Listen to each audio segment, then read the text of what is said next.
the market, the high rate of young people, high education interest, and But at the same time, it is fastest growing market. 현장 방문하지 않고 원격으로 세팅을 해주면 모델이 바뀌어서 세팅이 됩니다. 이제 뭔가 알고리즘을 업데이트하기 위해서 생산 현장을 안 가도 돼요. and we're gonna use a lot of the videos that are being shared to show it to other people who want to travel, who want to plan for their travel, and get travel inspirations. We have many partners around the world, and we are looking for Vietnamese partner for Vietnamese market entry. We are supporting everything. If you upload your product on online store, This kind of efforts, the number of motorcycles on the road is still on the rise. Why is that? Around the world, the market for digital healthcare is rapidly growing, and now we're looking for a chance to enter Vietnam's market. AI for AMD and glaucoma, which is 90% and 85% of the accuracy, respectively.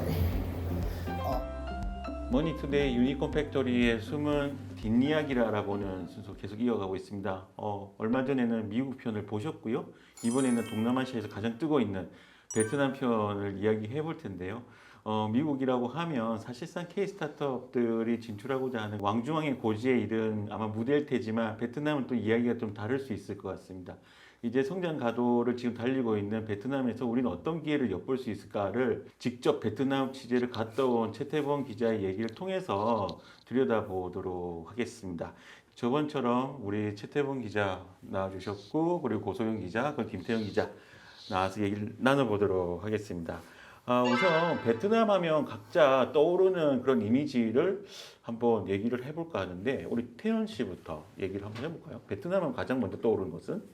베트남은 쌀국수. 쌀국수. 네, 맞습니다. 최태봉 기자는 가기 전에 네. 가장 먼저 떠올랐던 이미지는 어떤 거였습니까? 그러니까 저는 그러면은 마사지라고 하겠습니다. 마사지. 가성비 좋은 마사지를 해주는 그런 국가로 많이 알려져 있어서 기대가 컸습니다. 실제로 받아봤습니까? 예, 아주 저렴한 가격에 전문가의 손길을 느끼고 왔습니다. 우리 그 고소영 기자는 저도 베트남 하면 사실 쌀국수, 뭐 마사지, 뭐 박항서 감독도 맞아, 박항서. 약간 가성비의 느낌을 주는 곳이고 그리고 동남아에서는 제일 가볼만하고 좋은 그 국가다라고 얘기를 많이 들어서 궁금합니다. 사실 언론 매체를 통해서 박항서 감독에 대한 얘기를 많이 듣긴 했는데 실제로 그 현장에서 박항서 감독이 미치는 영향은 좀 어땠습니까? 제가 이번에 출장을 간그 미션이라고 하면 그게 이제 스타트업 생태계 취재였는데 가면은 항상 나오는 연관 키워드가 박항서 감독님이었습니다. 그만큼 걸그룹 못지않은 그 한류에 상당한 영향을 미치고 계시고 그 박항서 감독님의 존재가 한국 기업들이 베트남 진출하는 데 있어서 현지 국민들의 우호적인 감정을 이끌어내는데 상당히 큰 역할을 하고 있었습니다. 우리가 미국 편에서는 제니가 큰 역할을 하고 있었고, 그렇죠. 그리고 이제 베트남에서는 스포츠계 스타로 이제 떠오르신 박항서 감독님이 덕을 보고 있어서 어떤 문화로 일단 그 세계로 진입을 하고 난 다음에 사업 아이템으로 승부를 보게 되는 그런 식의 진입을 하게 되는 것 같습니다. 우리가 베트남은 그러면 스타트업이 진출을 정말 할 만한 것인가?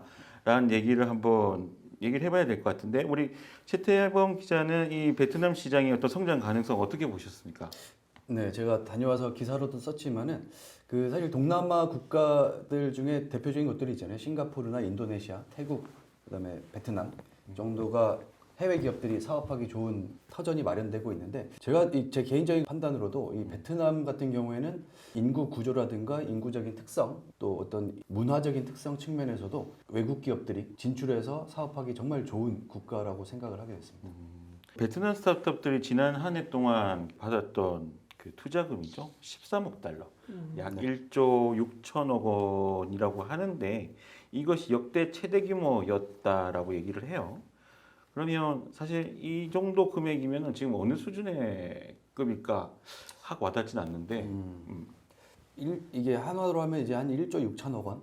작년에 한국 같은 경우에 한 6분의 1 정도 뭐 규모가 그렇게 확 크진 않았는데 일단은 그래서 주목해야 될 부분은 성장세인 것 같은데요. 베트남 시장, 이 투자 시장 같은 경우에는 그 전년도에 비하면은 한 3억 1,700만 달러 정도밖에 안 돼서 사실 거의 한 4배 이상 네, 그렇죠. 1년 사이에 이렇게 증가세를 보였는데요. 사실 한국 같은 경우에도 점진적인 증가세를 보이고 있긴 하지만 어떤 성장 속도 측면에서 봤을 때 내년에도 그렇고 아마 더 이 빠른 성장세를 보이지 않을까 생각을 하고 있습니다. 사실 이 성장세에서 우리가 좀 눈여겨볼 점은 우리나라는 정부의 모태 펀드를 중심으로 해서 성장한다라는 것이고 베트남은 지금 글로벌 투자가 지금 들어오고 있다라는 거잖아요. 우리 그 최태봉 기자가 쓴 9편, 10편의 기사입니까? 다 몇 편이었죠? 10개 정도 쓴 것 저희 같아요. 물량으로 승부를 보기 때문에 10편 정도의 기사에 보시면은 SOC, 사회적 자본이 필요한 인프라 까는데 돈이 더 많이 들어가서 지금 사실 스타트업에 들어갈 돈이 없다라고 얘기를 해요. 그런데 지금 최대 규모인 13억 달러가 들어갔다는 것은 해외 유입이 그만큼 훨씬 많다라는 거잖아요. 그런 측면을 조금 유심히 볼 필요가 있는 것 같습니다. 그렇기 때문에 우리나라 VCAC들도 따지고 보면 스타트업들보다 VCAC들이 더 탐낼 수 있는 그런 시장이 베트남이 아닌가라는 생각이 드는데 VCAC 쪽을 취재하고 계신 김태형 기자가 봤을 때 베트남 시장 정말 매력적인 시장인 것 같습니까? 뭐 일단 뭐든지 똑같이 얘기하지만 싼 게 좋은 거니까 그렇죠. 베트남 같은 경우에는 아직 기업 가치가 낮은 것 같고 제가 상대적으로 봤을 때 한국보다는 이제 기술적으로도 한국이 더 발전된 내용들이 있으니까 베트남에 한국 스타트업이 진출해서 그게 커지면 우리나라 VC나 AC들이 가서 투자할 수 있는 여지는 충분히 많다고 봐요. 근데 다만 베트남 그 더인변션랩의 대표님이 말씀하셨듯이 베트남 같은 경우에는 투자를 해서 회수를 하는 게 힘드니까 그런 수익 구조를 잘 만들고 있다고 하더라고요. 그래서 베트남에서 사업을 하고 싱가포르에 이제 투자법인들 넣어서 회수하는 방법으로 많이들 하고 있는데 이런 방식으로 봤을 때 싱가포르가 이제 돈이 몰리는 곳이기도 하니까 한국 VC나 AC들도 그쪽에서 거점을 만들어서 하려는 곳들도 많고 하면 좋을 것 같다는 생각을 많이 합니다. 우리 고소경 기자는 좀 베트남 시장의 어떤 강점이나 우리가 나가야 될 이유에 대해서 얘기를 한다면요. 자세히는 모르지만 제가 그 13억 달러라는 얘기를 듣고 그다음에 증가세를 말씀해 주셨는데 그러니까 제가 반면 물가가 굉장히 비싸다는 뉴욕에 있었잖아요.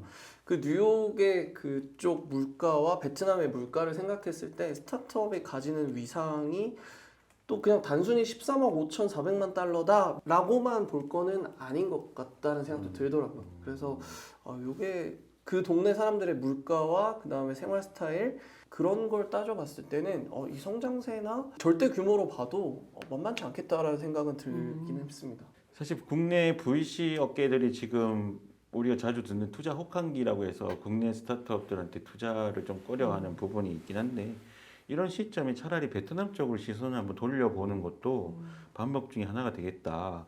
최태봉 기자가 쓴 기사를 보시면요. 베트남에서 제대로 활동하는 VC와 AC가 10곳도 되지 않는다라는 통계가 있어요. 그래서 먼저 치고 나가는 게 낫지 않을까라는 거고 무엇보다도 젊은 사람들이 많아서 이들에게서 뽑아낼 수 있는 것들이 좀 있으니까 그 가능성은 충분하겠다라고 보는 게 있는 것 같습니다. 이 베트남 시장에서 그렇다면 우리가 어떤 부분을 공략하고 들어가는 게 맞겠느냐? 사실 제가 이제 이전에 싱가포르를 갔다 왔지 않습니까? 싱가포르에서 가장 이제 눈에 띄는 점은 핀테크 스타트업들이 많았다라는 부분이고요. 이 싱가포르가 이제 중간에 거쳐가는 그런 항입니다. 그러니까 모든 물류가 싱가포르를 거쳐서 나가게 돼 있기 때문에 거기 관련한 조선업이나 그런 물류 유통업들이 많이 발전돼 있어서 제가 만났던 K 스타트업 중에 한 곳은 그 수소를 이용한 그 선박을 만드는 회사였는데 유일하게 이 친구들이 지금 싱가포르에서 하고 있는 그런 어떤 프로젝트에 지금 참여를 하고 있는 거였거든요. 그래서 어떻게 보면 그 나라의 수요 관점에서 봤을 때 베트남이 필요로 하는 기술이나 제품을 가지고 있는 사람들이 진출을 하면 조금 더 유리할 수 있겠다 이런 생각을 좀 하긴 했었습니다. 베트남에 지금 이미 진출한 기업들이 있지 않습니까? 제가 듣기로는 오토바이 중고 거래도 있던데 그 만나셨던 4개 업체들 간단히 좀 말씀을 해주시면요. 제가 이제 호치민을 다녀왔는데요. 현지에서 활약을 하고 있는 베트남 기업들을 많이 뵙고 왔는데 일단은 거기에 사업 모델은 한국에서 어느 정도 입증이 된 사업 모델을 좀 유사하게 해서 베트남에서 이 현지화를 시킨 모델로 정착한 분들이 많이 있었는데요. 대표적으로 그 국내 이제 마켓컬리 이 신선식품 배송하는 네. 그 사업 모델로 지금 그쪽에서 사업을 하고 계신 그 샤크 마켓이라는 곳이 있고요. 그다음에 야놀자 모델로 지금 베트남 아주 청춘들의 연애사를 이렇게 연결시켜주고 계시는 그 고투제이라는 또 스타트업이 있고 또 방금 말씀 주신 그 오토바이 같은 경우에 이제 베트남의 어떤 상징이잖아요. 맞아요. 거의 그 6,200만 대 1억 명 인구라고 하면은 성인만 봤을 때 사실상 성인들 전부가 다 이 오토바이를 쓰고 있다라는 그 계산을 할 수 있는데 그 거래 시장을 잡은 게 저희 한인 스타트업입니다. 오케이세라는 스타트업이고요. 이 오케이는 좋다의 오케이고 세라는 거는 그 베트남어로 탈 것 이런 의미를 가진 그런 기업 이름을 지어서 지금 중고 오토바이 거래 시장에 아주 핵심 플레이어로 역할을 하고 계시고 그다음에 베트남이 아무래도 좀 젊은 층이 많고 또 출산율이 한 2.0대 그러니까 이 육아 쪽에 관심을 가질 수밖에 없는 육아 쪽 그런 인구 구조가 점점 생기고 있어서 거기서 또 한인 스타트업 중에 그 야호랩이라고 있습니다. 우리 한국에서는 좀 어떻게 보면은 잘한다라는 것과 조금 비슷한 아이 돌봄 도우미 연결 이런 플랫폼을 하고 있는 맞벌이 부부가 많이 있나 보죠? 베트남 같은 경우에도 거기가 이제 모계 사회다 보니까 여성들의 그 경제 활동 진출률이 상당히 높고 그래서 맞벌이가 우리 한국 못지않게 상당히 많은 여성들이 활동을 하고 있습니다. 제가 궁금한 게 어쨌든 한국에서 검증된 사업 모델이라고 했는데 사실 글로벌적으로도 이미 검증된 사업 모델인 거잖아요. 근데 그런 모델이면은 베트남 현지인들도 창업을 하고 뭐 자기 기업들을 만들 수 있을 텐데 그리고 어떻게 보면 현지화에는 그들이 더 잘 알 테니까요. 근데 한국 사람들이 이렇게 가서 성공을 할 수 있었던 뭔가 배경이나 그런 게 있을까요? 그 현지인들이 만든 경쟁사들이 있는데 아무래도 일단은 자본력이라든가 또 인재 동원력, 그다음에 어떤 외부 투자 능력 등등 모든 걸 비교해 봤을 때 사실 좀 이 경쟁하기에는 한국 기업들이 좀 더 우위에 있다라고 이제 보여지더라고요. 그래서 어쨌든 선두적으로 먼저 한국 기업들이 시작을 한 것도 있고 물론 뭐 나중에 어떤 판세 변화가 있을 수도 있지만 현재로서는 그런 경쟁 우위 측면에서 한국 기업들이 크게 역할을 하고 있는 상황이라고 볼 수 있습니다. 사실 신선식품이라는 얘기가 나왔을 때 조금 의아했던 것은 저희가 뭐 걸어서 세계 속으로 이런 프로그램을 봐도 시장에서 그냥 바로 그 돼지고기 이 잘라줄 때 보면 맞아요. 그렇게 뭔가 시설이 갖춰져 있지는 않은 것 같은데 고기와 관련해 가지고 마켓컬리와 비슷한 회사가 있잖아요. 그 정육가. 네, 그런 업체들도 사실 신선식품 콜체인이라고 하는 것을 갖추고 그런 인프라를 갖추고 장사를 하는데 여기는 과연 콜체인을 갖췄을까?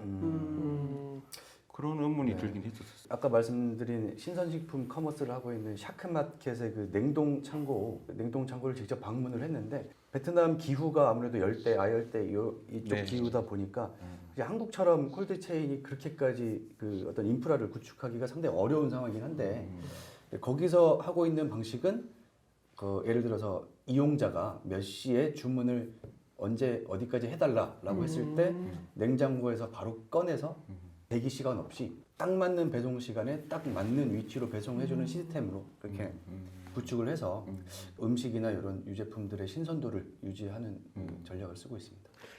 콜드체인을 통한 신선식품 상품은 사실 우리나라보다 베트남이 훨씬 더 필요로 할 것 같아요. 1년 내내 덥지 않습니까? 그렇기 때문에 썩지 않은 음식을 먹고 싶어 할 거고 그런 음식을 유통하는 측면에서 일어날 수 있는 병들을 우리가 그 스타트업이 낮췄다. 발병률을 낮췄다면 사회적인 임팩트도 있는 거지 않습니까? 그래서 그 나라 정부가 봤을 때 얼마나 고맙겠어요. 그런 부분에 있어서 우리가 공헌을 했다라는 거를 조금 더 적극적으로 어필할 필요가 있을 것 같고 그런 역할은 사실 스타트업이 할 수 있는 일은 아니기 때문에 베트남 정부한테 피력하는 역할을 우리 정부 기관들이 해줘야 되는 게 아닌가 그런 생각을 좀 해봤었습니다. 다만 여기서 안타까운 점이 하나 있다면은 사실 베트남의 어떤 그 사회적인 문화가 한국처럼 빠른 배송, 신선식품 이런 개념이 아직은 정착되지 않은 사회라서 뭐 늦은 배송, 뭐 녹은 식품에 대한 수요에 대해서 사실 국민적인 입장에서는 어떤 불만이 없거든요. 그래서 그 새로운 시장을 지금 샤크마켓이 열어가고 있는데 이런 하나의 시작을 통해서 그런 문화가 생기고 또 말씀 주신 사회적 임팩트 영역까지 나아갈 수 있을 거라고 생각을 하고 있습니다. 김태형 기자가 네. 여러 스타트업들을 만나고 있는데 이 베트남 진출 방금 4개 모델이 나왔지만 이런 모델들은 베트남에 가서 승부를 한번 걸어봐도 되겠다라고 생각하시는 그런 게 있을까요? 이 샤크마켓 고투조이, 오케이스의 야오렉 같은 경우에는 그 별칭을 앞에다 붙이긴 하셨지만 베트남판 뭐뭐다, 베트남판 뭐뭐다 이렇게 돼 있는데 요 기업들의 공통점을 보면 거의 다 플랫폼 회사잖아요. 이 플랫폼이란 게 사실 해당 나라의 문화랑 맞지 않으면 이게 적용되기가 힘든데 아까 말씀하신 것처럼 샤크마켓도 그런 한계가 있긴 하지만 이런 플랫폼 자체가 인구가 폭발적으로 증가하고 있는 베트남 시장에서는 충분히 먹혀들 부분이 있다고 봐요. 특히나 페인 포인트 같은 경우가 있으면 야오렉 같은 경우에는 저도 이제 2주의 핫딜로 따로 다뤄봤던 기업이긴 한데요. 이 기업 대표 그 권 대표님께서 말씀하신 거는 베트남 같은 경우에도 이미 그 아이돌봄 서비스에 대한 수요는 상당히 많았다고 하더라고요. 특히 베트남 같은 경우에 교육열도 높기 때문에 대학생 이제 아이돌봄 서비스를 하고 싶어하는 사람들이 많은데 이거를 연결시켜주는 플랫폼이 없다 보니까 다른 사람 아름아름 이렇게 하는 경우가 많았더라고요. 그래서 그걸 만들어서 이제 성공적으로 지금 서비스를 이어나가고 계신데 한국에서만 있던 모델을 저기에 베트남에 갖고 있는 페인 포인트에 적용하는 플랫폼이 있다면 충분히 베트남에도 진출해보는 게 좋지 않나 싶습니다. 저 질문이 또 있는데 이들이 베트남 시장이 아까 말씀해 주신 대로 굉장히 메리트가 있는 거고 그리고 여기서 우문이긴 한데 동남아 시장이 사실 비슷하다고 저는 생각이 들거든요. MZ 세대들 많고 그다음에 뭐 IT 인프라가 지금 막 발달하고 있고 그다음에 새로운 시장이 개척되고 있고 수요도 점점 늘어나고 있고 마찬가지로 뭐 인도네시아도 똑같을 것 같고 그 옆에 있는 태국도 똑같을 것 같은데 이들이 왜 하필 베트남을 갔을까라는 질문이 좀 생기더라고요. 좀 현지에서 보시기에는 어떠셨는지. 서두에도 말씀드렸지만은 동남아 국가들 중에 이제 떠오르는 시장들 대표적인 것들이 몇 군데 있잖아요. 근데 사실 나머지 뭐 싱가포르나 인도네시아나 태국 같은 경우에는 아무래도 일본 기업들이 많이 진출해서 그 현지에서 일본 친화적인 문화를 많이 형성을 해놔서 한국 기업이 진출하기에는 조금 좀 타이밍이 늦었다라고 저는 판단을 하고 있고, 근데 베트남 같은 경우에는 뭐 물론 박항서 감독님도 계시지만, 근데 이제 한국 기업만 진출한 게 한 9천여 곳 정도가 됩니다. 실제로 이제 워킹하는 곳 한 7천 군데 정도의 한국 기업들이 있는데 이게 어떤 말씀이냐면은 그만큼 한국 친화적인 문화가 형성된 동남아 국가 중에서 유일한 국가가 아닌가라는 생각을 하고 있고요. 그래서 한국 기업이다라고 하는 그 어떤 타이틀이 있고 진출을 하면은 그 현지에서도 상당히 많이 도와주려고 하는 그런 분위기가 있고 정부 차원에서도 사실 그 사회주의 국가다 보니까 어떤 인허가 문제나 이런 게 되게 촘촘하고 복잡한데 한국 기업 같은 경우에는 좀 더 높은 신뢰도에서 행정 절차 측면에서도 좀 더 빠르게 진행되는 그런 게 있다라고들 뭐 몇 분이 말씀을 주시더라고요. 네. 우리나라 같은 경우에는 벤처 스타트업 생태계가 이제 전부 한국 모태펀드 주도로 이루어지긴 했잖아요. 그러면 베트남 같은 경우에는 이 스타트업 관련해서 정부적인 지원은 어떤 게 좀 있는지 좀 궁금한데요. 베트남 정부가 뭐 2030년까지 유니콘 20개를 육성하겠다라는 어떤 발표는 했는데, 근데 아까 우리 준영 선배께서 말씀 주셨다시피 발표와 실제 실행은 다르거든요. 돈을 쓰고 싶은데 아직 스타트업 쪽에 쓸 돈은 없고 대부분이 도로나 어떤 환경 개선 이런 인프라 측면에 많이 들어가고 있고, 그래서 사실 이 베트남 스타트업 생태계 같은 경우에는 대부분이 외국인 투자에 의존하고 있는 그런 구조입니다. 그래서 국내 A씨나 V씨들이 기회가 있는 거고요. 어쨌든 정부가 의지를 갖고 있다는 게 중요한데 어떤 인프라가 이제 구축이 된 이후에 소비재나 이런 생산 1차 산업 쪽을 벗어나서 4차 산업혁명 쪽으로 넘어가려는 의지가 워낙 강하기 때문에 이 구도가 계속될 것 같지는 않고요. 베트남을 보통 한국보다 한 10년 정도 뒤처졌다라고들 많이들 평가를 하시는데 제가 볼 때는 5, 6년 안으로는 한국과 비슷한 구조의 어떤 벤처 스타트업 생태계가 그래도 태동하지 않을까 그런 생각을 하고 있습니다.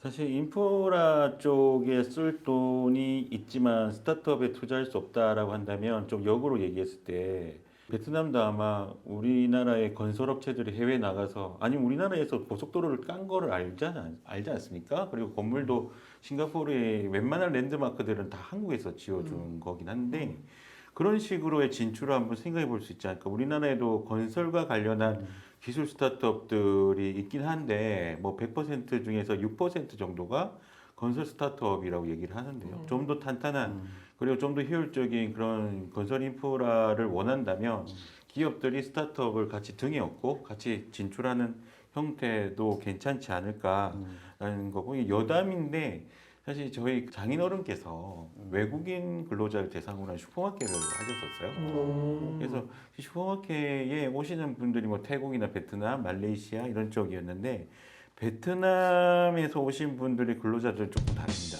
뭐가 다르냐면 가장 좋은 분유를 사요. 분유를 사서 그거를 자기 나라로 다 보냅니다. 사실 동남아 쪽 계열의 어떤 외국인 근로자들은 이제 벌면은 자기를 위한 보상 차원에서 뭐 술도 먹을 수 있고 뭐 자기들끼리 도박도 할 수 있고 한데 이 베트남 쪽의 국민성이 우리나라하고 가장 가깝다고 그러잖아요. 맞아. 그래서 버는 족족히 다 이제 송금하고 자기 아이를 위해서 그런 분유를 프리미엄급으로 사서 보낸다고 하는데 야오랩 같은 경우에 베트남판 잘한다지만 이분들이 단지 이렇게 돌봄 서비스만 제공할 게 아니라 돌봄과 관련한 물품들을 해외 직구 형태로 한다든지 조금 더 상품을 좀 늘려서 종합몰로 가주면은 조금 더 스케일업 할 수 있는 여지가 있지 않을까 그런 생각이 좀 들기도 하고요.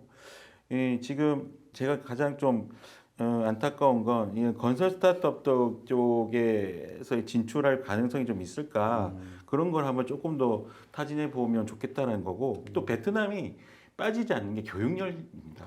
이 교육열이 워낙 높아서 인재를 구하는 데 있어서 어려운 부분은 에듀케이션 쪽의 스타트업들이 그쪽에서 진출을 해서 베트남만의 어떤 스타일에 맞게끔 교육 프로그램을 짠다면 조금 더 이들한테도 기회가 있지 않을까 그런 생각이 좀 들기도 하는 것 같습니다. 네. 베트남 교육열은 어떤 지표로 좀 볼 수가 있는데 예를 들어서 그 국내 스타트업 중에 메스프레소가 서비스하는 콴다라고 하는 그 수학풀이 앱이 있는데요. 그게 이용자가 이제 거의 7천만 명인데 전체. 근데 일단 베트남에서만 발생하는 그 MAU라고 하잖아요. 월간 활성 사용자 수. 베트남에서만 한 420만 명이 그 월간 사용하고 있을 정도로 그게 어떤 베트남의 정말 뜨거운 교육열을 보여주는 하나의 지표가 되는 것 같고요.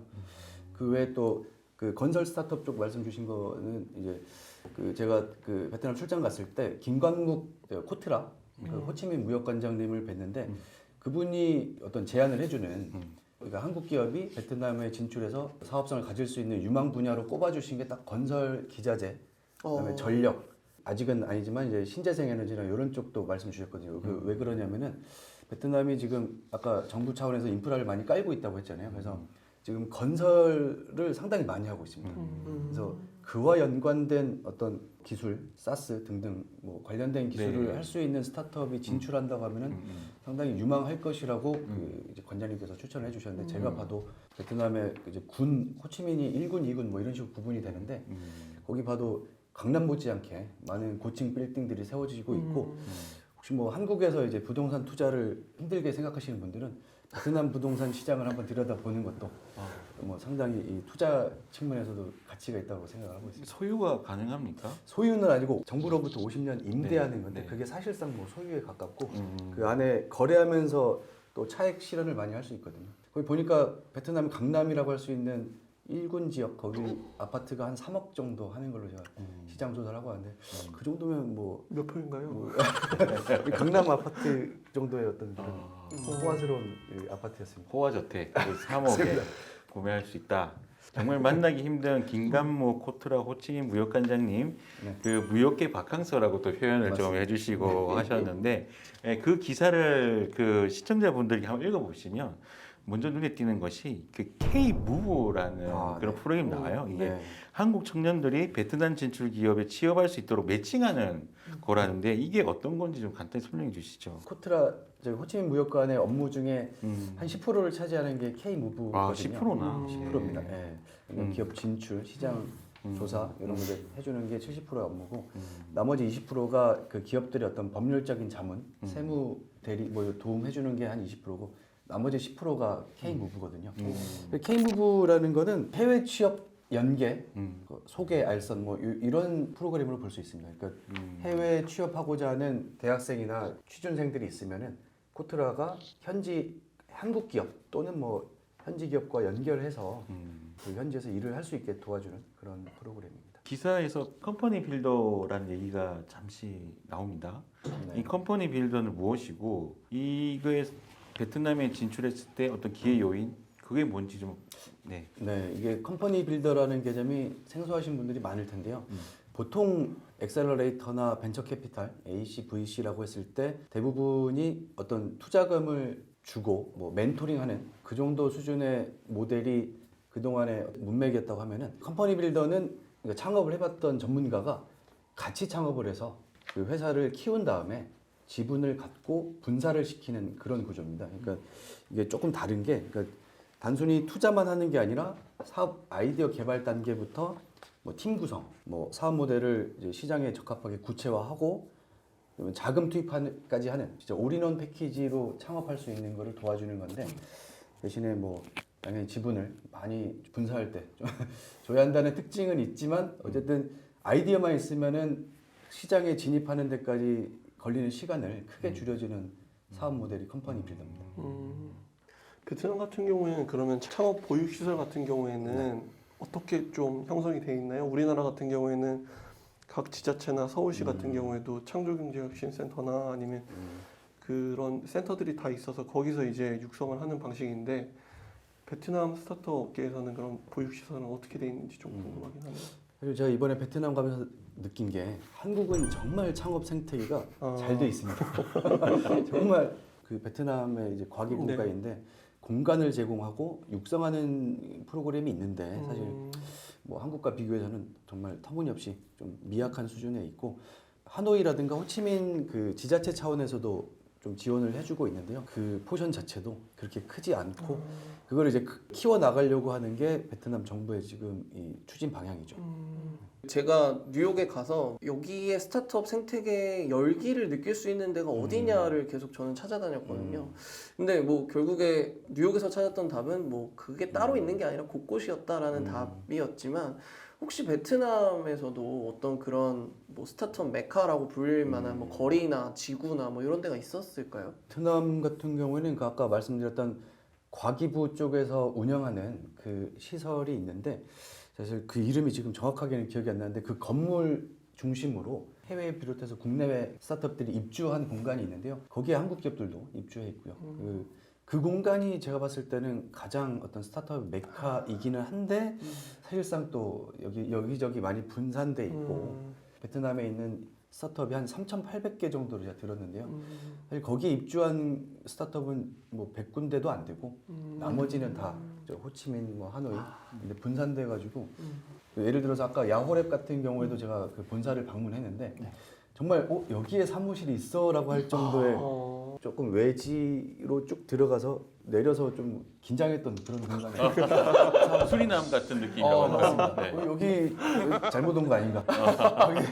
그래 택시 기사가 나쁜 생각으로 잘 데려가라는 생각이 들 정도로 좀 정말 뜬금없는 공간에 있었고요. 뭐 사실 뭐 야호랩뿐만 아니라 샤크마켓도 그렇고 뭐 고투조이도 그렇고 어디 뭐 재래시장 안에 사무실이 있고 뭐 이런 식이라 그 곳곳이 메카인 것 같습니다. 싱가포르 갔을 때 제가 갔던 K스타들이 몰려 있는 그 건물은 그 지역에서 임대료가 가장 비싸고 1층부터 3층까지가 다 공원입니다. 그냥 공원처럼 꾸며놨고 4층부터 오피스가 있는 구조인데 이렇게 하기가 쉽진 않대요. 왜냐면 임대료가 비싸기 때문에 1층부터 3층까지 가장 비싼 영역을 다 포기한 거거든요. 맞아. 4층부터 있다라는 거.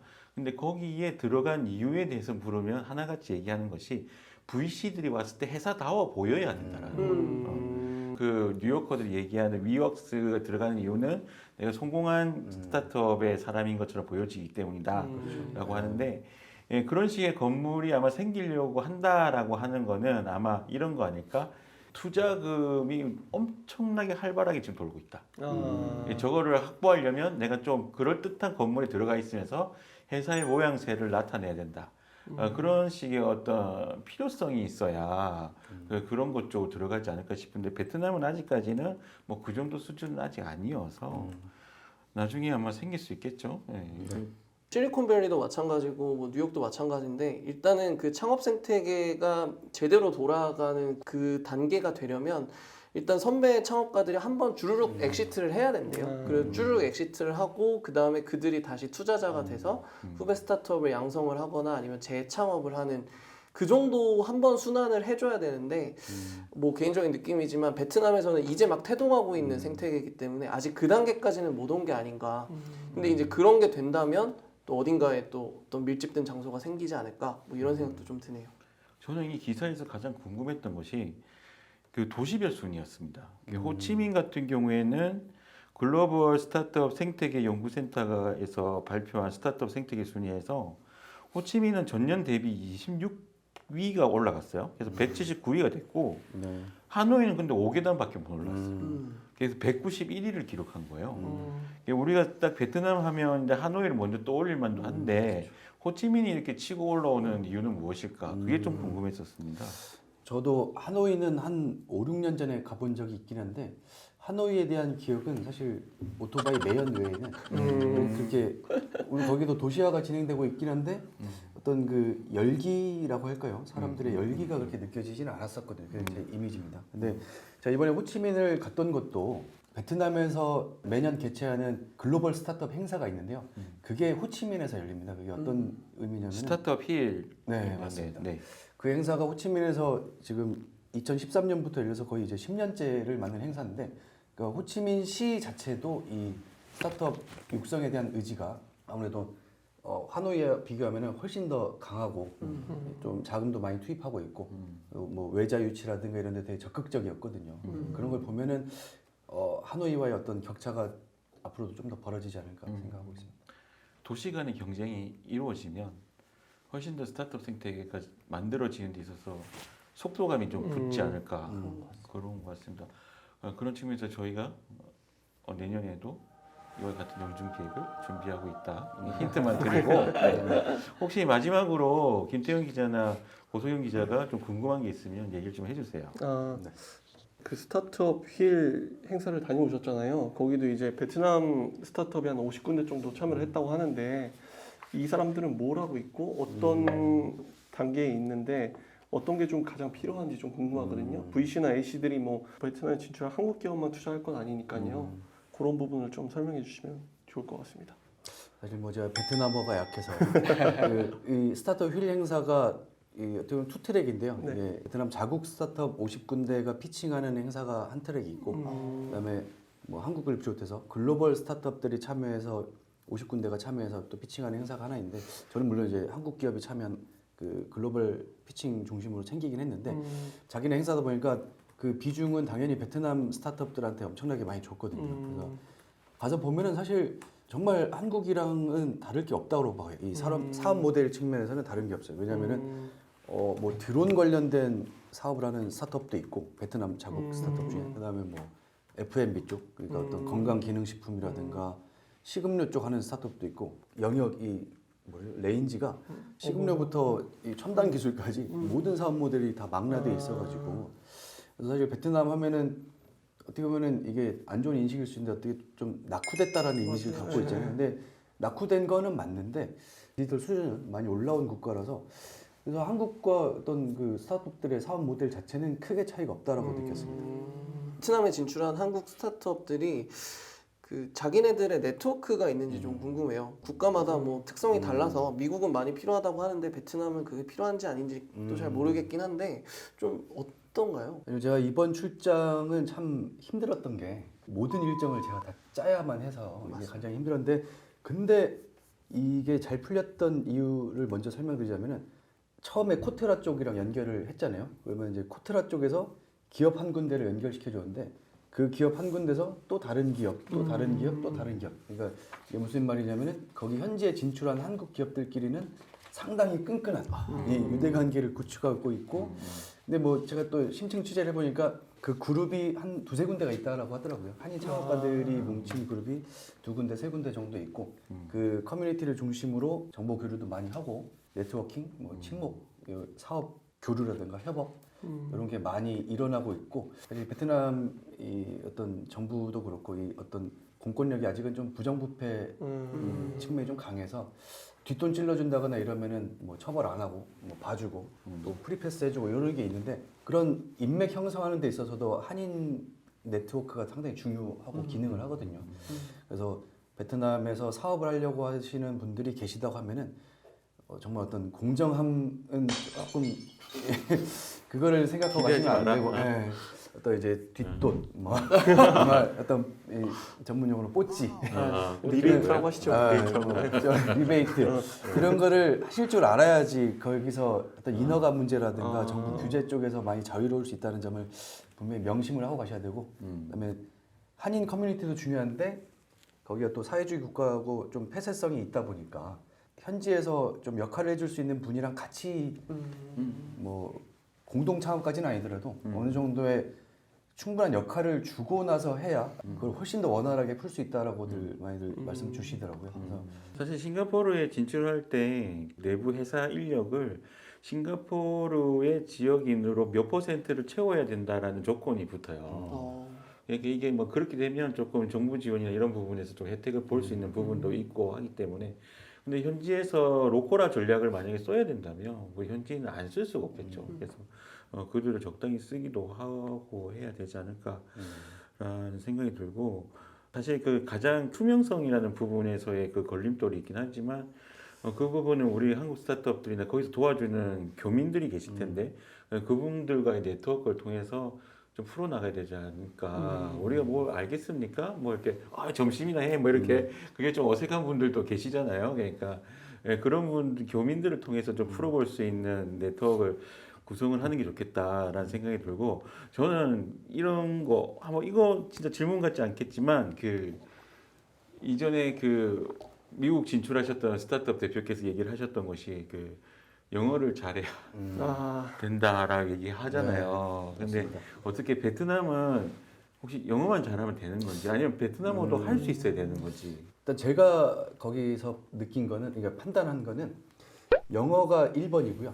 그러니까 베트남어가 2번인데 왜 그러냐면 베트남 사람들은 영어를 쓰는 게 유식하고 지식인이고 이게 사회에서 역할하고 있고 성공한 사람이다라고 하는 어떤 그 이미 인식이 있습니다. 그래서 베트남 사람한테 베트남어로 한다는 거는 어떤 인간관계 측면에서는 도움이 될 수 있는데 그 영어를 쓰면은 비즈니스 관계에서는 훨씬 더 도움이 된다라고 보고 있어요. 그래서 영어만 잘해도 충분히 사업하는 데 있어서는 무리가 없다고. 그나마 다행인 것 같습니다. 베트남어가 중국어보다 더 어렵다.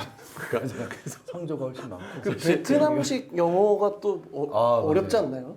그게 정말 어떻게 보면은 이 가장 이 어려운 점이 그건 것 같아요. 베트남식 영어를 해야 된다는 베트남식 영어가 진짜 어렵습니다. 그러니까 뭐 K 같은 경우는 뭐 깨 약간 이런 식으로 발음하는 게 있어가지고 그 같이 출장을 도와주시는 디캠프 분들이랑 같이 갔었는데 영국과 미국에서 유학하신 분들이 와서 이렇게 하시는데 그분들이 하는 말들도 70%밖에 못 알아듣는 이 동남아 쪽 영어는 조금 이 특수성이 있어서 그 부분을 공부를 더 해야 됩니다.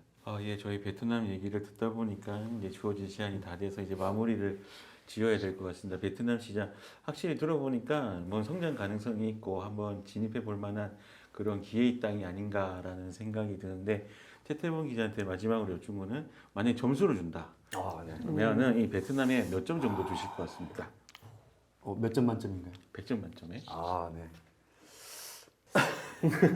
어려운 질문인데 현재 가치로 치면은 한 60점이고요. 미래 가치로 치면 120점 정도. 왜냐면은 뭐 좀 더 부연 설명하자면은 그 사실 이 한국 같은 경우에는 결혼도 안 하고 출산율도 떨어지고 점점 이 경제 활동 인구가 많이 줄어들잖아요. 소비 인구도 줄어들고 하지만 베트남 같은 경우에는 결혼도 20대 때 하고 아이도 둘 이상씩 나니까 이게 한 10년까지는 아니고 한 5, 6년 뒤에 정말 그 소비력 지수도 커지고 국민 소득도 높아지면서 정말 이 지금은 라이징 국가지만 그때는 이미 라이즈드 국가가 되어 있지 않을까라고 예상을 하고 있습니다. 빨리 타이밍을 잡아야 될 시점 아닌가라는 걸로 저희 결론 내리도록 하겠습니다. 예, 저희가 준비한 소식은 여기까지입니다. 시청자 여러분 고맙습니다.